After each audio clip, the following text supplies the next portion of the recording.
welcome back to 54A.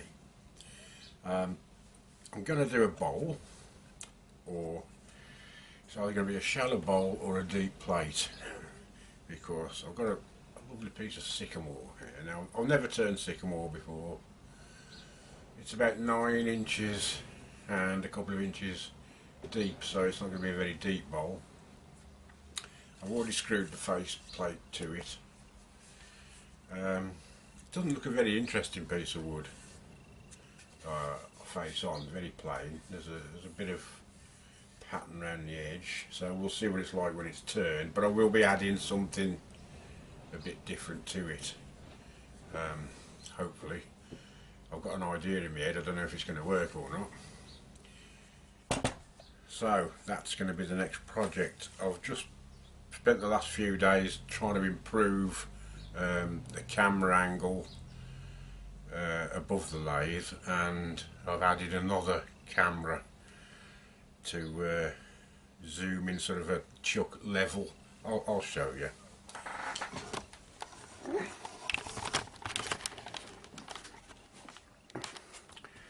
My camera mount there now is on a sliding rail. That's my main camera mount that is above the chuck. But I've also gone and splashed out on another camera, which I've got mounted down there at the moment, which is at lathe level, at chuck level, and I'll be able to zoom right in to the face of the work. If it works. It won't be on all the time. It's just one of those things I'll be able to do a little extra bit with, and also added a little extra light there just in case it calls for it, and I can just move that whichever side of the work I want. So that came out of my dad's shed, that did, so I'm making good use of it.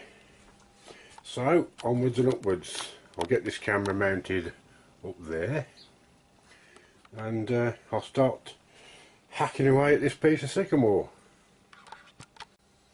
Right, I've got it on the faceplate on the lathe now. Just brought the tailstock up for a little bit of extra security. There's no pressure on it at all. I'm just going to, it's pretty round, it would be, but it always needs skimming, so I'm just going to make sure it's perfectly round. Make sure this face is round enough, well, in the centre at least, because that's where I'm going to put a mortise, the usual thing. So away we go.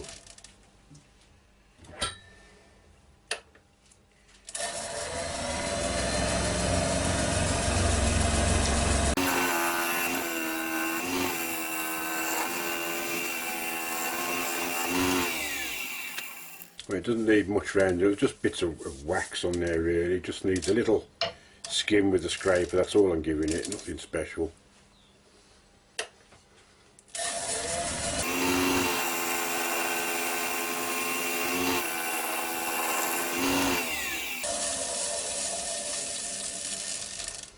That'll do. Seems very nice smooth wood to turn, so that's only just at the very beginning. So now I'm going to put a mortise in.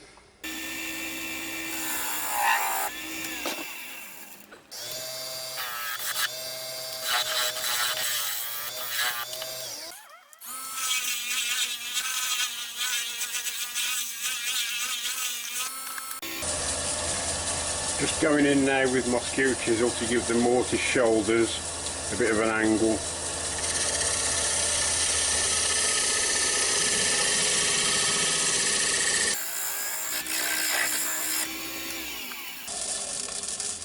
And there's quite a difference in tool height going from a carbide cutter to a standard tool, so keep remembering, keep it as near central as possible.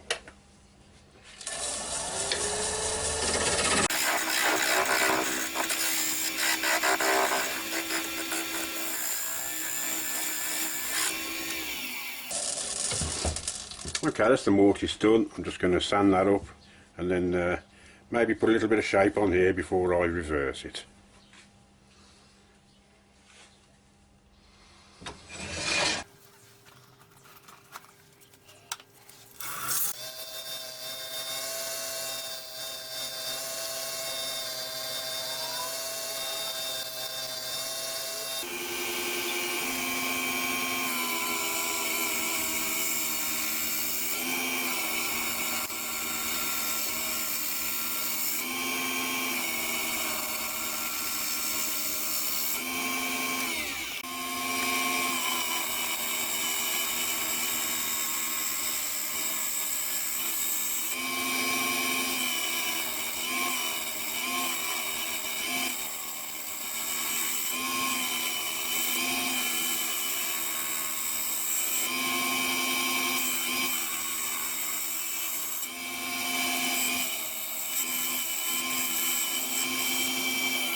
I'm just gently taking any high spots and ridges off now with the round nose scraper. Just very gentle cuts, just trying to get it as smooth as possible before I sand it.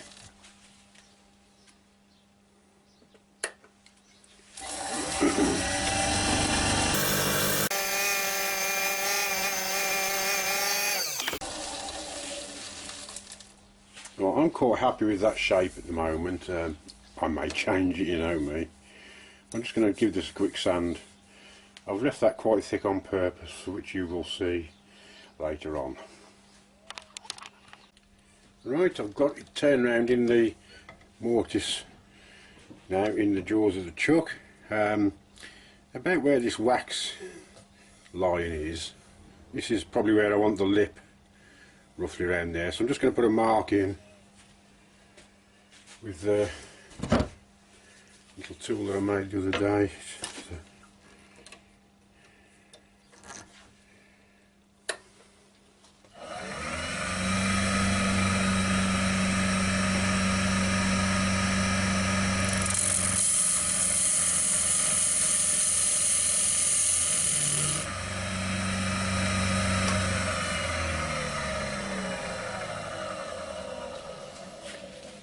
Just a little what they call diamond pointed carbide cutter, bit of steel that I had from the other carbide cutters that I've made, and a bit of wood which everybody's got lying around.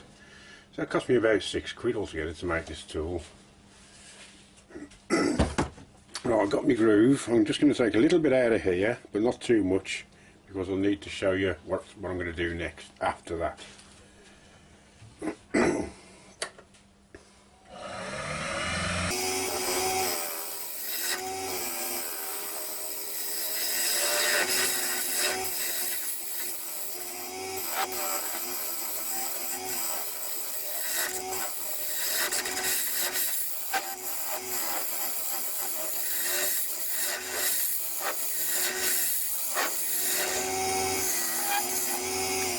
And some lovely shavings off this Sycamore, and of course lots of it. Right, I'm going to take this off now and show you the next stage. Well, I've decided to leave it on the chuck because it gives me a good handle. I'll set my table saw blade just under the thickness of the rim of the bowl, and I'm going to put some random cuts in it. I've never done this. This is just what's in my head. Oh, I must be mad.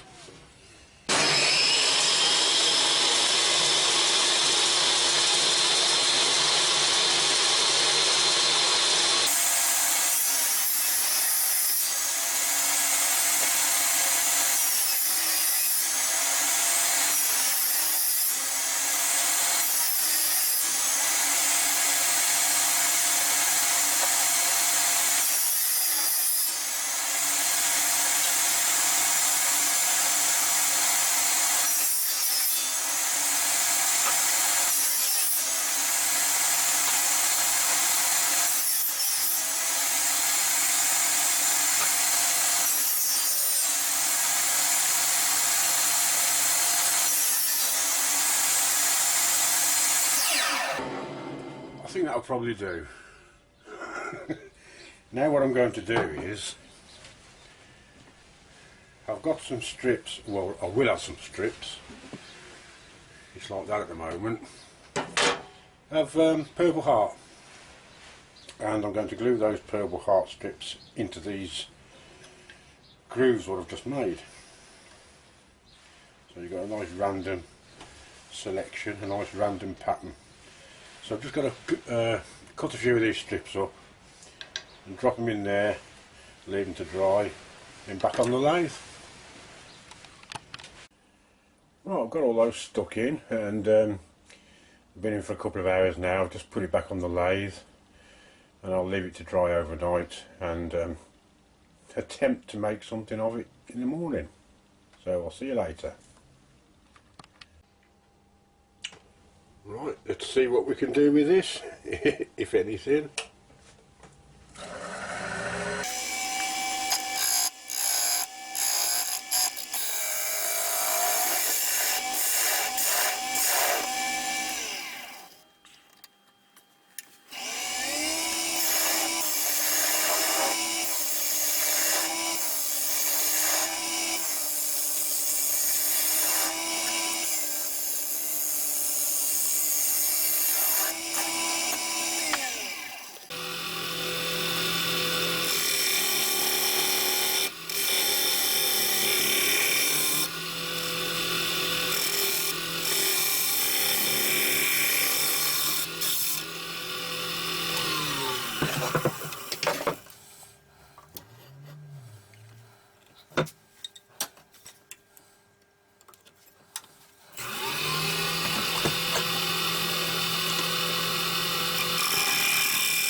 Oh, that's coming out a bit better than I thought it would actually.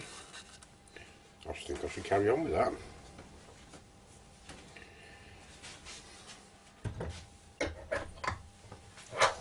Right, I'm just going to carry on digging out now and see what it looks like a bit further in.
Right, nearly there. There are one or two little voids I've noticed.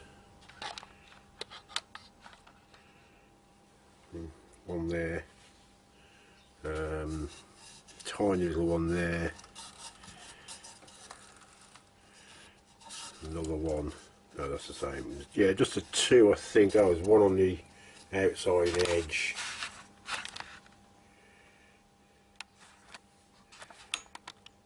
There we go, just there. Other than that, it's come out quite well. Now luckily, when I was doing a bit of sanding with the old Purple Heart, I kept the sawdust. Always handy to keep a few different colours of sawdust. So I'll be able to fill these little voids in with the old CA and sawdust trick. I've also just slightly reprofiled the outside of the bowl, as I said I probably would, just taking it a little bit shallower. So I'm going to fill these voids in, finishing cuts, and then sand and polish it and see what it comes out like. And there's the finished item. I think that's come out really well. The Sycamore itself, I'd say it's very plain unless it's just the piece I've got. I mean, you can see a bit of grain pattern going across it, a little bit of shade in there, but there's not much really about it, unless it's just this piece that I've got. So it needs something to highlight it, and I think this has done the job. It sands and polishes really well, as you can see.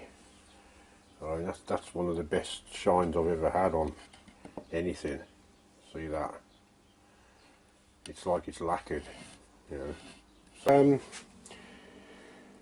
I was going to bring a bit more colour to it, but I think I'll leave it as it is. But it's given me an idea for the next project. Now then, everybody seems to want to name their bowls. It's a thing with different names nowadays. So me and Sheila have been talking, and we've decided to call this one Albert. So there you are, Albert the Bowl. I hope you've enjoyed this, and if you do enjoy it, please leave a thumbs up and share and subscribe if you haven't already done so. So from me, Sheila and Albert, bye for now.